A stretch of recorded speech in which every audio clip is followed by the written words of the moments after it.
Good afternoon, sir. Good afternoon. Congratulations. Thank you so much, sir. How are you, sir? Yes, fine. So, how are you going in last after results? Yes, sir. The times change, sir, especially after the results. Hmm. From uncertainty to certainty. That's a change. You join online. So, in online case, it becomes also difficult to become familiar. Am I audible? Yes, you are, sir. Yes. So since we do the class very interactively, but somehow let's keep online has also posed lots of challenge to us. But when we see the students every year qualifying even by doing some things through online, we find that I guess it is working somehow. So I would like to ask, as we know that the trends going on, that once again this year, it seems that ethics paper plays important role in overall selection. So it is getting established. Will you agree on that? Sir, ethics paper, I would say, definitely plays an important role. And this year, I had acknowledged that a little earlier only that optional essay and ethics. This is one block where one has to work hard to get a rank. Yes. GS 1, 2, 3 score would be more or less similar for all people, but your rank would be decided by these four papers. So Mhm. ethics was always on the top priority list. And then how you see now, since you are on the other side of this journey, so how you see that any, let's say, a beginner candidate who starts, generally they try to prepare ethics paper towards end. So how you see this process?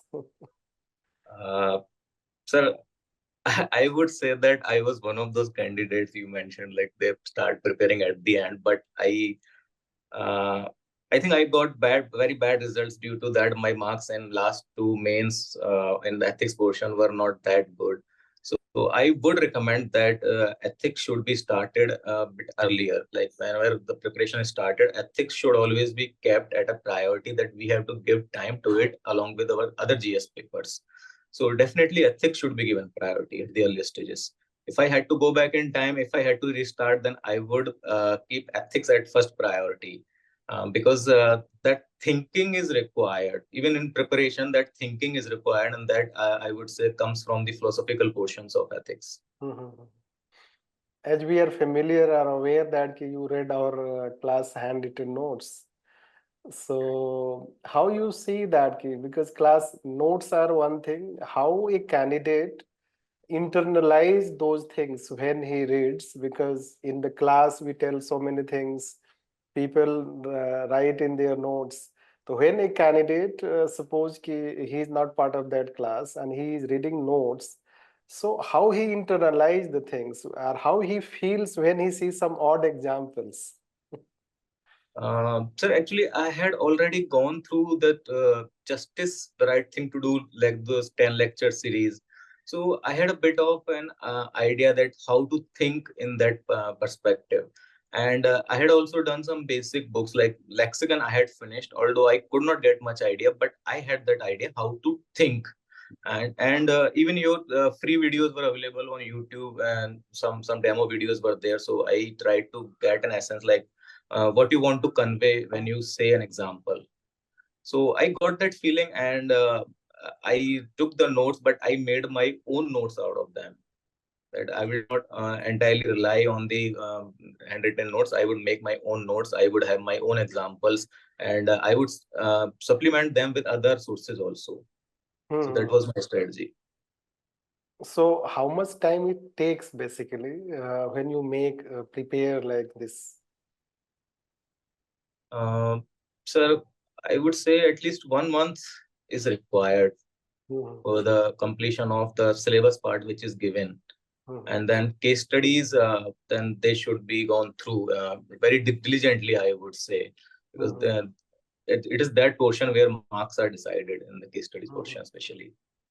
How do you see, since there is a bit, let's say that 2 3 years experience, how you see the pattern? Because students generally they see the last year as a pattern and they prepare themselves. But you know that ki UPSC keeps changing. Like 2022, very very lengthy case studies. 2023, so not lengthy, but certainly hard to take a stand, Yes, sir. isn't The it? decision making was tough. I saw Yes. that the length of the case is small. Even the questions are only two. Yes. Sorry. Even the questions are only two. So now a student struggles in the exam hall that how much should I write to fill those 4 pages? Yes. Yes. What should I come with new so that I can fill the pages? I can give the essence to the examiner. So that became a challenge this time. Yes, because in 2022 you face 4 to 5 questions in one question, and this year just 2 questions. So then suddenly you have to change the strategy. Yes, and the pages became 4.5 because the case length was reduced. Half page also increased. Yes, So, yes. so So I how did you one. will like how you will, let's say that ki advise the students, because students generally they are a bit precarious. They see 1 year is trend or 2 years, and they prepare. They do not try to see the last let's say 7 8 years trends. So how what you will tell to them? Sir, in ethics paper, especially going through PYQs is a very good thing. We should know that in the, let's say in the compulsory that 10 marker questions, we should get a grasp of the key values they are asking. Like every year there are some key values, every year there are some comparisons, some quotes are asked. So they should be very keenly looked into the like this is the essence of this question, and this might be, and even sometimes questions are repeated also. The themes will remain same, the questions may get repeated, but going through PYQs gives you a sense that you are in the exam mode, and when you encounter such types of questions again in the exam, then you will not panic. So that confidence is gained by looking at PYQs. How we divide the time between theory and case studies? Like, is it, let's say, although we tell 1 hour 40 minutes and 1 hour 20 minutes, but you have practical experience, so how you will tell to people? So from the first attempt itself, I had made it a case that I would first attempt the case studies because case studies require fresh mind and fresh approach to think. And if you first finish the 13 10 markers, then definitely time would go, and maybe two case studies would be left at the end in last 15 to 20 minutes. And in that paucity of time, thinking critically becomes a challenge. So I always made it a case that I would start with case studies. I would finish the case studies. As you had mentioned in the case studies class, also, I remember that start with case studies and try to finish them in 1 hour 30 minutes or 1 hour 40 minutes. These two numbers I remembered. So I made it a target that this time cases are small. So I would be able to finish by 1 hour 30 minutes, but that did not happen because page length was high. So it took me 1 hour 40 minutes to finish Yes. all the 6 case studies, but that gave me a sense of completion, that okay, so I have now tackled the that tougher part of the paper, which requires a critical thinking, which requires decision making. Yes, Because because this year paper you have to take a stand. They have yes, forced you to take a stand. This. yes, we were forced to take a stand. I'm not able to recall one question which was very particular about this stand, what you will do. There was one bank related dormant scam, dormant account. Yes, dormant account was also there, and some disaster related or some blood transfusion. Yeah, now I remember. Blood Yes, yes, transfusion question was also there. yes, yes, yes, yes. So there were questions where you have to take a stand, and that stand should look at all the stakeholders in a very particular manner. Mhm. Coming to let's case studies part. So first I will talk how online classes help, because I will tell you that basically case studies we started when teaching since 2013. So it was more of offline type of design program in which I will check their case studies in the class itself, 4 case studies that we discuss, and then we'll discuss other case studies. But when online time has come, especially 2020 onwards, completely online it became 2021 because of Corona. So I have been finding myself challenging to make case studies effective for online. So how you, I share also in the classes at times, how you find online case studies like say effective. Uh, Sir, for me, the joining online part was, I would say, compulsion that I cannot move to Delhi. I have to stay here. So I had to join in the online mode. I would any day prefer offline over online. That is my learning. But since I had no option, I had to join online. So I had to make my peace with it. So whatever it is, it is. So I have to do with it. Then what I did, that whatever, maybe I did not attempt the case studies beforehand before the class, because there was some communication gap, like this and what would be discussed this in this class. So I missed that part.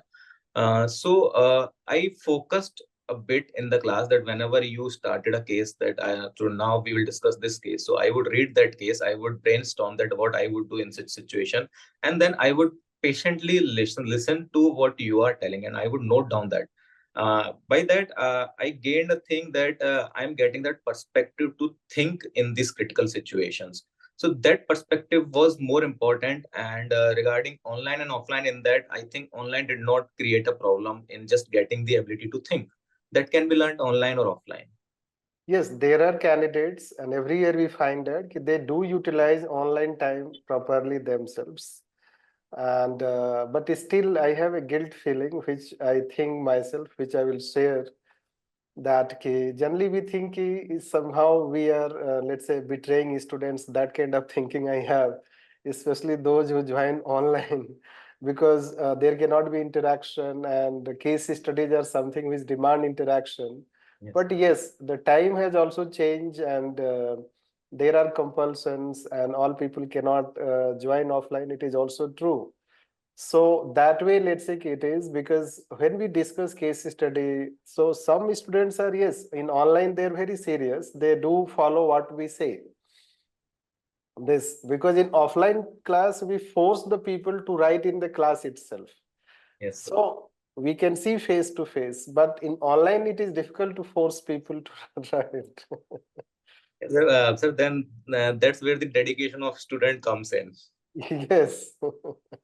That is, yes, we have been finding last year, means 2022, it was shared by another person who got 13th rank. So she also shared ki how she used to utilize. So it happens every year. We get some positive feedbacks for online aspect. Next to that, case studies. Let's coming to case studies. So there are various parts of the case studies, and since it has become 10 years, so we are somehow also facing challenges, that how, as a teacher, I am sharing that how to make it relevant to the UPSC. So the changing pattern in that, first comes, let's say, case study introduction part. So there are so many things, although we tell in the class how to introduce, but do you think that that introduction part is working and it plays a role in that answers? Sir, if we talk about my strategy in the exam, what I did this year, that I made it a case because the space is very high and that has to be utilized. So I decided at the outset that I would start with an introduction. An introduction would be a very crisp introduction, maybe at the max 3 or 4 lines. For example, this is a case of institutionalized corruption and the tacit approval by society. So just 3 lines. So that would give the examiner an idea that I have understood the case. And then after that, I would move on to the stakeholders part. But since there are 6 case studies and stakeholders are not asked explicitly, so if you write stakeholders in all the questions, that gives a sense of monotony. So if I write stakeholders in all the 6 questions, that gives a sense of monotony. So this itself was a dilemma in the exam, like whether to write stakeholders or not. You have ample space to write. If you don't write, you would have blank spaces. If you write, then that would create a sense of I think monotony. it was like 2017-16 paper. I generally tell in class case study were so small that students have lots of time. Yes, sir. So what I did, that since I have to utilize the space, so I would have to throw stakeholders in every answer. So I would change the presentation of writing stakeholders. Sometimes I would make a blog and then raise out of, like, in this manner, Yes, yes, sometimes like this manner. So I would change the presentation part of writing stakeholders, but I would definitely write stakeholders. yes, yes, yes. And then I would proceed to the questions which were asked. Yes, how you see the closing part, let's say concluding, although we do teach and you may be familiar, But still, let's say that because we know that many candidates, they do not pay attention to concluding parts. So what is your take on that concluding part of a case study? Sir, I'm not able to recall properly whether I did it or not, but I must have done it because I introduced the question with a proper introduction, then conclusion would be there in my question, in my answer. Sorry. Yes. Then So next question comes that how do we keep the answer philosophical? Let's say ethical. That is how it comes, because questions are generic in nature, general questions. So there are two types of answers. One that people try to make it ethical type. Another people keep writing in general way. So how you see yourself? yes, sir. So what I did that in earlier attempts, I thought that since I am able to come at a good answer, I am able to come at an ethical answer. So I would directly write the answer, and the examiner would understand that this person understands the demand of the question. But it is not like that. You have to tell the examiner that how you got to that answer. You have to explain all the philosophies, like from I made it a case that in every case, whenever there is a decision making, so I would tell the examiner, even if it is wrong. For example, from utilitarian perspective, this is the outcome. I'm not able to recall now. Deontology. From utilitarian, from deontological perspective, this is the answer. Then I would move to Rawls' perspective. Then I would move to virtue ethics, and I would definitely include Indian thinkers like Tagore and in Gandhi in also the approach to decide in the answer. So Hmm. by these five, six thinkers, five, six philosophies, I would include in the answer, and then I would come at an answer that I would write finally, that this is my final course of action that I would choose. But Hmm. I think uh, marks are not awarded on the final course of action; they are awarded on the journey you take to reach at that course of action. Yes, yes. That is how the way you answer, that becomes more important than what you answered. Yes, how many courses of action could you think at that moment, and what best you could pick out of them? Hmm. So how, let's say, tell one thing which could have become, let's say, very instrumental in your case studies preparation from our class. So one thing, if I have to pick out, then one thing I specifically remember from the class is that whenever there has to be done something by a bureaucrat in a situation, then first you should assess the situation. First, carry out an assessment of the situation, record the reasons, and then find out the possible courses of action. People, what happens that they directly jump onto the action part. First, that assessment has to be made of any situation. So that assessment part, I always had in mind that assessment has to be carried out by this person in this case. And after carrying out assessment, proper people have to be identified who might be culprits or who might be victims in that case. And then decision has to be taken.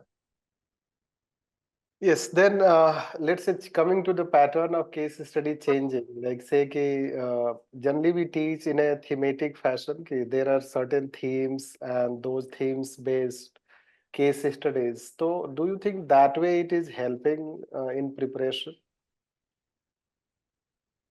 Yes, sir, it does help going by the thematic direction, because when we study, so we study keeping the syllabus in mind. Suppose we are studying like attitude, human interface, aptitude, we go by topic, and we find case studies at the beginning segregated by themes, then it's easier to grasp. And at the end of the day, when we are done with all the themes and then we collate them in mind, then a holistic approach emerges. Mhm.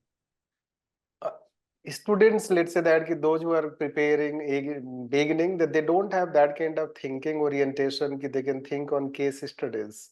What we are finding a challenge is that suppose you are teaching case studies, so you have to teach as per the UPSC standards, but Yes. UPSC has the 10 years of journey.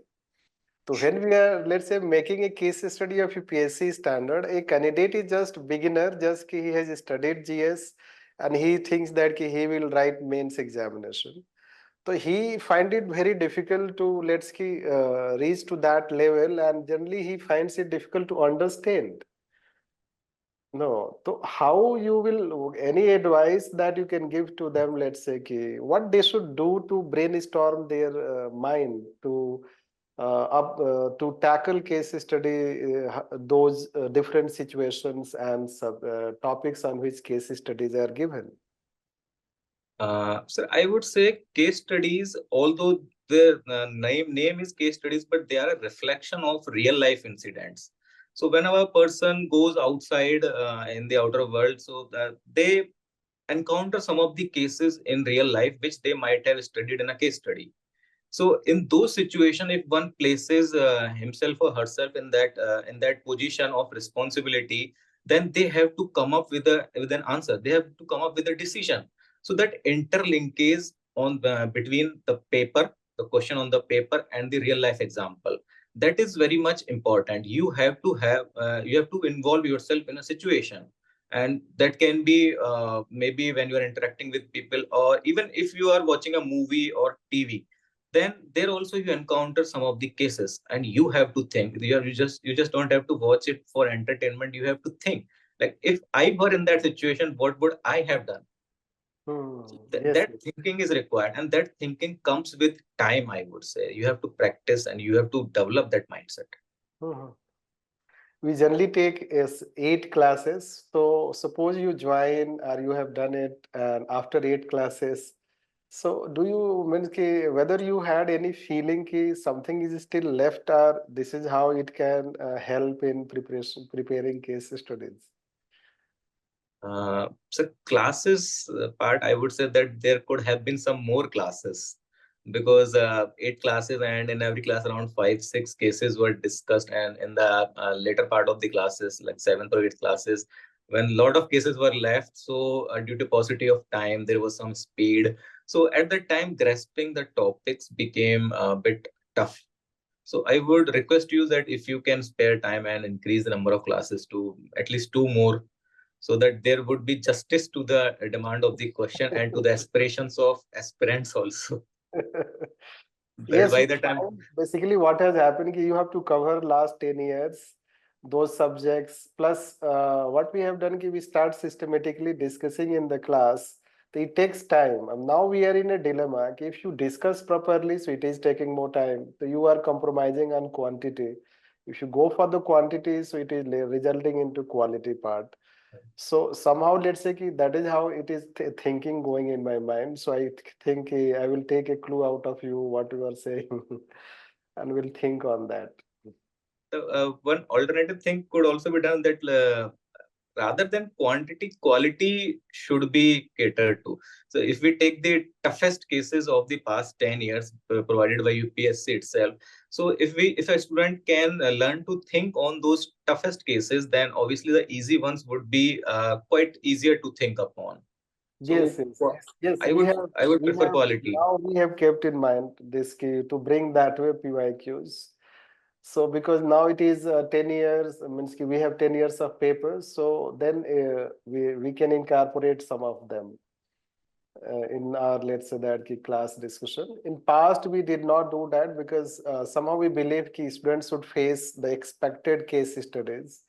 Many a time the expected lines or the themes help in UPSC. But yes, now it is forcing to incorporate the UPSC papers also. So we may do that in coming time.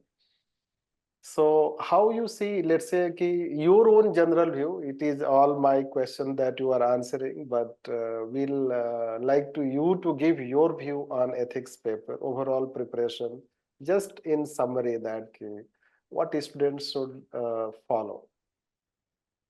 So I would say that for ethics, first the theoretical portion should be completed, and it should not just be completed for the sake of completion. It should be internalized by the students. The values, there are some values are very confusing, and that difference, that critical distinction that has to be made. And that takes time. That cannot be done just by going through classes, going through notes. That has to be internalized, and for internalization there have to be at least 5 to 10 readings of the subject. Proper revision is required in the ethics paper, because definitions are there. You might have to write definitions in the exam, and revision definitely comes in. And when you revise, think again and again, that thinking develops. And when you have done all this, then you move to case studies. So then case studies become a bit easy, because at the back of the mind you have that critical thinking attitude which you have developed after reading all the theories, after reading all the philosophies, after reading all the values. So when Yes. you have those values, thinking and philosophies in mind, so thinking on the line of case study becomes easy. So, in one line, if I would have to summarize, I would say first internalize the theory part by going through it at multiple times, and then move on to case studies part. And whether there is any link between ethics paper and other four papers, like whether ethics helps in other four papers or other four papers help in ethics. So the linkage is both ways. Actually, ethics and governance, public administration linkage is definitely there. But this time, I think there was a question of comparison between Gandhi and Tagore. So I may not remember in GS1. There was a comparison. So in that, I did not have much idea from the GS perspective, but I had an idea from the ethics perspective. So Mhm. I wrote that idea in that paper, and that interlinkage helped. And when we borrow concepts from one paper to another paper, that interlinkage definitely is awarded by UPSC, because it may not be an exam of depth, it is an exam of breadth, how much you can how much wide you can go across disciplines, and that interlinkage is definitely awarded. Yes. Then I will ask a practical question. Yes, sir. How ethics makes us ethical? So again, I would say the internalization part. If you just read the theory part and write in the exam and forget it, then definitely ethicality is lost. But if you internalize it, then ethicality, morality would remain forever.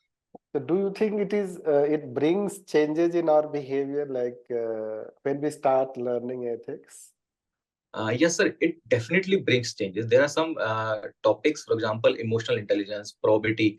So, before starting the preparation, or even outside UPSC, we do not know much about these things.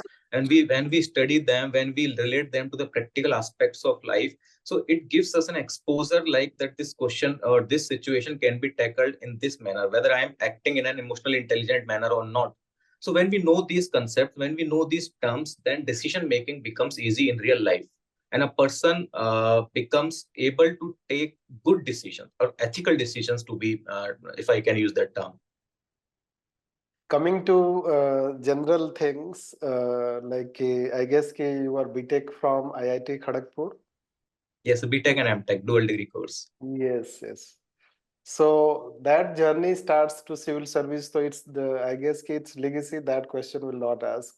How, let's say that means you started preparing, now you get a top rank.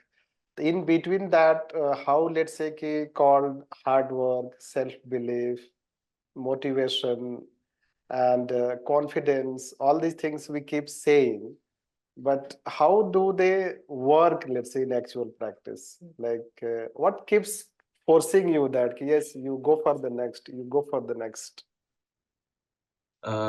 Sir, I would say when one starts preparing for UPSC, there always is a reason. One prepares for UPSC, one appears for this exam. And in my case, I had left my job to prepare for civil services. So whenever I was in doubt, whenever I was feeling low, I would always remember the day I quit my job. So I would say, why did I quit my job? Why did I come to this preparation? Why did I sacrifice a good career, stable life for this? So whenever I felt disappointed that I'm not studying or I'm not putting in much effort, so I always used to think about those times, that what I was doing back then and what life I had imagined when I resigned. So going back to that time again and again will give me that energy to come back to studies with more vigor. So I would say motivation. It all comes down to motivation. Why did you come here in the first place? That motivation should be concrete and that should be visualized again and again. That was Yes. my motivation. Generally, those who have BTech, so they have good career already elsewhere, and when they start preparing, and there are the gaps, let's say that 2 years, 3 years. So, does one start feeling also economic insecurity, job insecurity, like?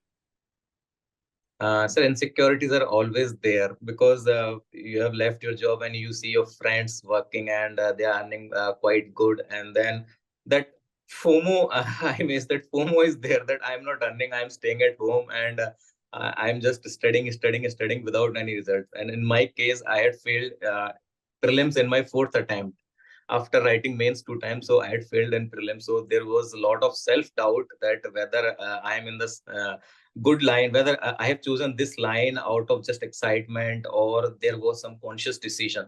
That self-doubt was there. I might have come in the wrong line. But Which year? again, Which year prelims? uh, Which pardon, year sir? prelims you could not make? Sir, I started giving UPSC exam in 2019. So 19 prelims I could clear and I failed in mains, and 2020 I failed in prelims. 2021 I again cleared prelims but failed in mains. Then this pattern repeated. In 2022 I failed in prelims again. So this time when 2023, I knew in 2023 that by my history I would clear prelims this year. But if I do not make through mains this year, in my last attempt in 2024, I would be failing in prelims itself. So whatever I have to do, I have to do this year only. So I have to make my attempt very count worthy. So that was it. So that was the motivation that kept me going. So whatever I have to do, I have to do this time only. Prelims has, you know that it has changed a lot. So whether there was any change in your strategy to prepare for prelims? Sir, I myself had observed that the two times I had failed in prelims there, and those times I had not practiced mock papers, mock tests. I was just studying and I was not practicing. So, and in the other three times I cleared. So, in those times I had attempted a lot of mocks, because mocks give a sense of that examination attitude that you are solving questions, how to select options from that. So prelims is definitely changing, and since you asked, I would like to say that CSET is a bit tough now. So there is a reason for saying that in 2021 and before that also, I used to score 150 in CSAT, and that was a good score. But this year, when I saw the mark sheet, I was shocked. I got goosebumps. So I had got only 68. So just one question wrong, and I would be on that side of the race. So CSAT is a bit tough in prelims. It means students should not take anything just for granted, I guess. Yes, and this year I would say that students are preparing for CSAT, so GS cutoff may increase this year. People think that GS cutoff is going down now. It has come down to 75, so it might further come down. But it might not also be that case because CSAT people are studying. Yes, CSET is studying. UPSC may just give a bit easy questions, means paper this year for paper one. Last year it was very difficult. They have to train to go in that way. This. Yes, so this year's GS cutoff, I would say it is an outlier. And normal cutoff, I think that would go back to that 85-90 range in some years. You belong to which state? So I belong to Rajasthan. Rajasthan. Yes. So yes, I guess we should conclude. And anything that you like to share? Already lots of things we have asked. Yes, sir. I think after every session, a closer is needed. So the closer from my part would be that whenever you decide to the aspirants, whenever you decide to prepare for civil services exam, find that motivation and always cling to that motivation. At any point of time you feel low, at any point of time you face failures, that motivation should always be clung to. That you should always think, why did I start this preparation? And always try to manifest yourself in that position that when I would clear this exam, what would be my life? What would my parents feel about this success? And if you can visualize that thing, if you can imagine that thing, so that will definitely give you a push to study harder. And this is an exam where the harder you study, the better you score. There is no shortcut to hard work in this exam, especially. So that is my just success mantra, I would say. Yes, on my side, I'll say that I'll also thank your parents for your success, because basically parents, the credit goes to parents when they bring children. And It is, let's say that in children, the way they imbibe discipline, hard work, thinking, confidence, motivation. So this is how it starts from there. And then the way you carry yourself forward, you prepare. So I guess other people should think about and learn from whatever you have shared. And we are, let's say, very thankful for your this. You can say that gratitude and sincerity. Uh, Even getting a top rank and interacting in a very let's say that patient and cool manner, right? Answering that tells about your personality, and we will really be very thankful for your sharing all these things which will help to the students. And we will also wish you for, let's say, good life and good civil service endeavor. In future you become good civil servant, Thank you, that sir. today people know you being a top ranker, tomorrow people will know you by your good works, right? So, and we'll keep having your memory when we'll read newspapers and we see your things being done. So this is how the next level of challenge and next life. Yeah, thank you so much, sir, for your wishes and expectations. I really hope that I will fulfill all your expectations which you have just said. Yes, Thank you so much, sir. all the best. Thank you, sir. Oh.